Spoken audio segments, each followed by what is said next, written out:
Hello friends, welcome to twinkles kitchen. இன்றைக்கி ஒரு சிம்பிளான டெசர்ட் எப்படி பண்ணுறதுன்றதை பார்க்கலாம்.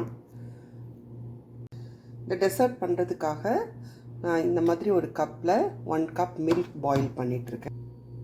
மில்க் கொஞ்சம் நேரம் பாயில் பண்ணியாச்சு. இப்போ ஜஸ்ட்டு ஒரு ஸ்பூன் பட்டர் உள்ளே போட்டுட்டு இதை நல்லா மிக்ஸ் பண்ணி விட்டுடலாம்.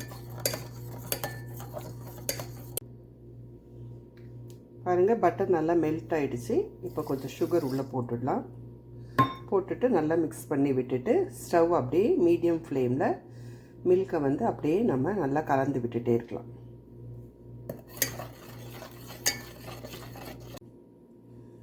மில்க் இந்த கப்பில் நான் ஒரு கப் எடுத்தேன். அதில் 1/4 கப் நான் கண்டென்ஸ்டு மில்க் எடுத்திருக்கேன். 1/4 கப் கண்டென்ஸ்டு மில்கை அது உள்ளே நம்ம போட்டுட்டு நல்லா மிக்ஸ் பண்ணி விட்டுட்டு ஸ்டவ்வை நல்லா லோ ஃப்ளேமில் வச்சு இது ரொம்ப நேரம் நம்ம நல்லா மிக்ஸ் பண்ணி விட்டுட்டே இருக்கலாம். இதை நல்லா மிக்ஸ் பண்ணிகிட்டே இருங்க. இது கொஞ்சம் டைம் எடுக்கும். நம்ம நல்லா பொறுமையாக மிக்ஸ் பண்ணணும். ஸ்டவ்வை ரொம்ப ஹையாகவும் வைக்கக்கூடாது, லோ ஃப்ளேமில் தான் வைக்கணும். வச்சுட்டு இதை நல்லா மிக்ஸ் பண்ணிகிட்டே இருக்கலாம். அது அப்படியே கொஞ்சம் திக்கன் ஆகிற வரைக்கும் நம்ம வெயிட் பண்ணலாம். பாருங்கள், நல்லா திக்கன் ஆகிட்டு இருக்குது. இந்த ஸ்டேஜில் நான் 1 ஸ்பூன் கார்ன்ஃப்ளவர் மிக்ஸ் பண்ணி தண்ணியில் மிக்ஸ் பண்ணி அதை உள்ளே விட்டுட்டு இதை நல்லா திருப்பி மிக்ஸ் பண்ணி விட்டுக்கலாம்.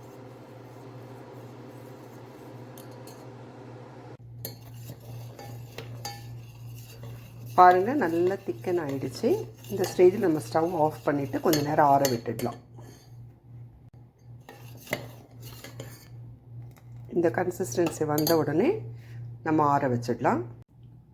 பாருங்கள், நான் ஒரு கிளாஸ் கண்டெய்னர் எடுத்து வச்சுருக்கேன். இப்போது இந்த மில்கை நம்ம அதில் அப்படியே ஊற்றிடலாம்.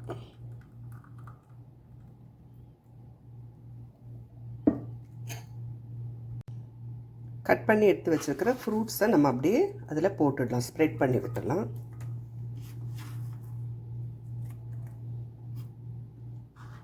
ஆப்பிள் போட்டுட்டேன். நெக்ஸ்ட்டு பனானா போடுறேன்.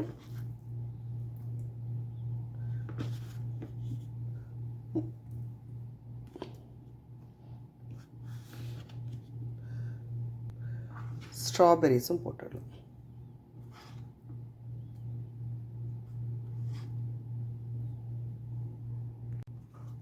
நெக்ஸ்ட்டு ப்ளூபெரிஸ் போட்டுடலாம்.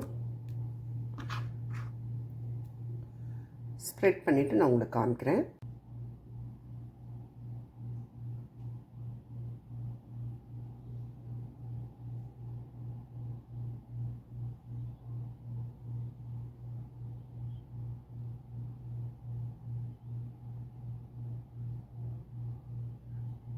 ஃப்ரூட்ஸ் எல்லாம் நல்லா செட் பண்ணியாச்சு.